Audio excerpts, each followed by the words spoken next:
Because it is a murder conviction and because she has been sentenced to life, you would expect the next step, an appeal. And that's the problem. Since Sarah Boone's conviction, she has been pending appeal. For those of you that aren't familiar with Sarah Boone, she was convicted for the second-degree murder of her boyfriend, Jorge Torres, because she zipped him into a suitcase and left him there, despite him saying that he couldn't breathe, that he needed to be let out. And Sarah videoed it while seemingly incredibly intoxicated, taunting him. And then she went upstairs and went to bed. And then the next morning was shocked when he was deceased in the suitcase. It is an incredibly sad case. Sarah also believes that she did nothing wrong, that it was not intentional, and is stunned that her sentence for that was life, period, in Florida. She was offered a plea deal of about 15 years. She didn't take that and was sentenced to life. Her attorney, who parachuted into the case, filed notice of appeal and parachuted right out of the case. She has been appointed now numerous appointed appellate attorneys. And every single one has yeeted themselves out of the case. One person's like, I'm not even practicing appellate law anymore. Let me out, let me out, let me out. Another person they appointed, and that person's like, hey, thanks for appointing me as the defense attorney in this case, but I have accepted a job as a state attorney, like a Florida state prosecutor. So I can't be her appellate attorney because I took a job as a state prosecutor at the state's attorney's office. So that's where we were last time. We were at that attorney saying, hey, Your Honor, I was supposed to be taken off of the appointment list because I am now a prosecutor. The appellate court was saying TikTok, and the attorney had notified the court that they needed to withdraw after being appointed because they literally could not be the attorney. Remember, there's a court of appeals still waiting for an appellate brief. Notice of appeal has been filed September 16th, 2025 in the District Court of Appeal for the State of Florida 6th District. By order of the court, appellant's second motion for extension of time to file her initial brief, docketed August 29th, is granted. The initial brief shall be served within 60 days from the date of this order. No further extensions will be granted absent extenuating circumstances. Withdrawing counsel shall act diligently to secure successor counsel. That was like 2 withdrawing counsels ago. The date of this order is September 16th. Their initial brief is due in like 10 days, November 15th. There have been no other filings from appointed counsel. The new guy hasn't said anything. This is where we're at in the appellate court. I think they will have extenuating circumstances. I am honestly a bit concerned that no one's going to file and tell the appellate court that there are extenuating circumstances. Where is the new attorney? Well, that's the question that Sarah's asking for. Sarah wrote to the court on October 27th. State of Florida versus Sarah Boone. Notice of inquiry comes now. Appellant Sarah Boone, and files her notice of inquiry with both the 6th District Court of Appeal and Orange County Clerk of Court, stating the following. 1. After appellant's first court-appointed appellate attorney, Alan Holland, December 2nd, 2024 to February 18th, 2025, was granted his motion to withdraw, Joshua E. Adams was appointed by the court to represent her and submit the initial brief in and for her criminal appeal. During Mr. Adams' time of 7 months, and she did put the number 7 in paren, February 18th, 2025 to September 5th, 2025, in his representation of Ms. Boone, which includes filing 2 extensions to continue doing so, he made the decision to withdraw without submitting her initial brief, citing he is no longer practicing appellate work or accepting court-appointed appellate cases. I think at that point, the court should have said, no, you have to file the initial brief. You've had this for 7 months. File the brief. I was surprised that the judge didn't deny this motion to withdraw from Mr. Adams. I was surprised by that. She goes on to say 3, Joshua E. Adams corresponded with appellant in 1 public access tablet message on February 27, 2025, briefly introducing himself with no follow-up or continued contact to present date. Well, he's no longer your lawyer.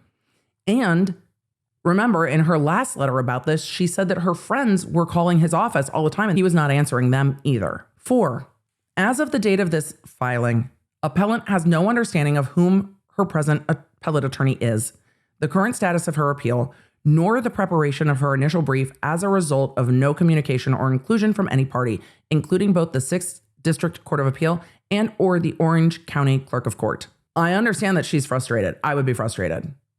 Like really frustrated. No matter how difficult she might be, at what point is this too much? It's almost been a year with no brief being filed. She has a right to appeal, and she has definitely changed her tone in the letters.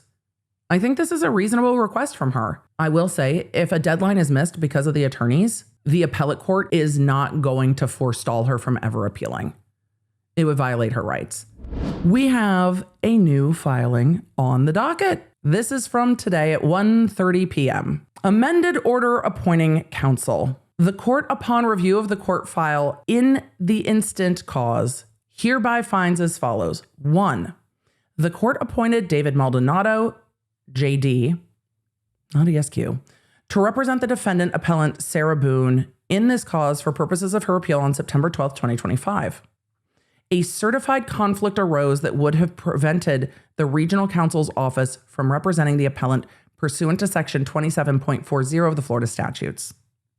As a result of the conflict, it was necessary to appoint private counsel for the appellant, Sarah Boone.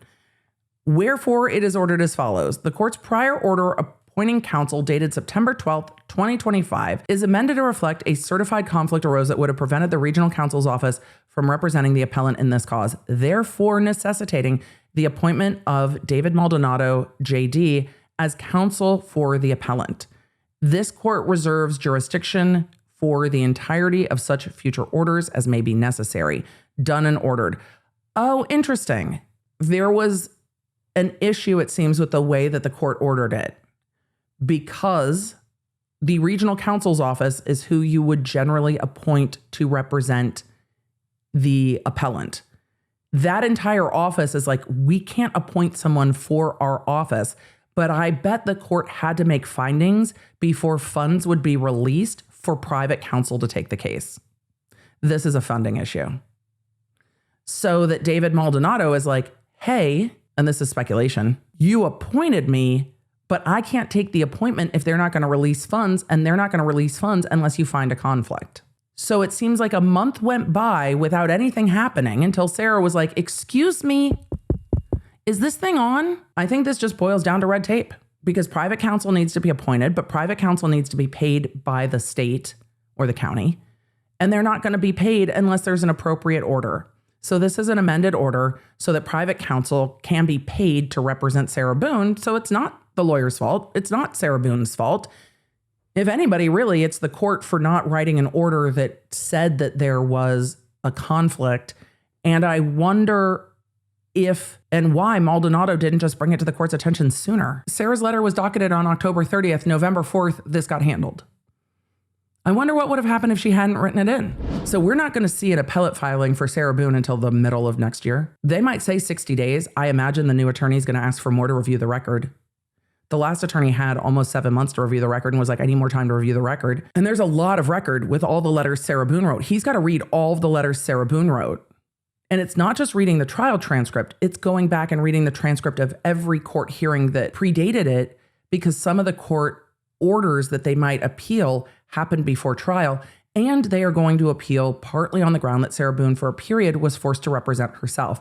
And that when Owen asked for more time, he was denied more time. So those are going to be grounds for her appeal. So the entire record has to be reviewed, including all of her records.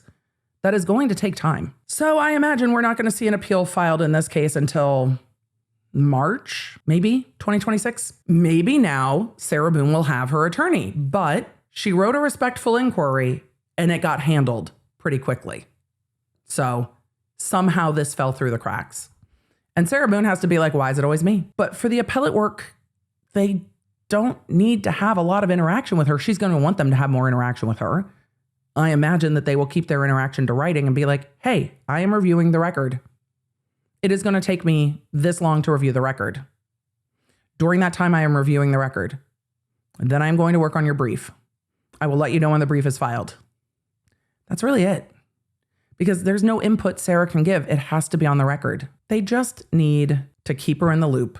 And then if she spirals out on them, she does. She probably will. but it's a reasonable request. So at the end of the day, Sarah Boone wrote to the court saying, hey, what the heck is happening with my lawyers? And the court responded with an order saying, yeah, let me modify my order so that private counsel can be appointed. Private counsel is appointed. And next, we're going to see private counsel filing with the Court of Appeals asking for an extension, and it's going to be granted. So Sarah Boone actually was effective in advocating for herself. Okay. It was a respectful request, and it was taken care of. Good to see. Hopefully the attorneys file her appeal. Those are her rights. But when it comes to speedy appeal, there's not really much that they can do there. It's going to take the time it takes. Thanks for joining me. If you enjoyed this episode and don't want to miss updates on your favorite cases, you're going to need the Law Nerd app at lawnerdapp.com. That way you can stay in the loop on the cases that matter most to you, and you never know when you're going to catch feelings for a new case. So make sure you get it for free on iOS and Android. Thank you for being here, and thank you for being a law nerd.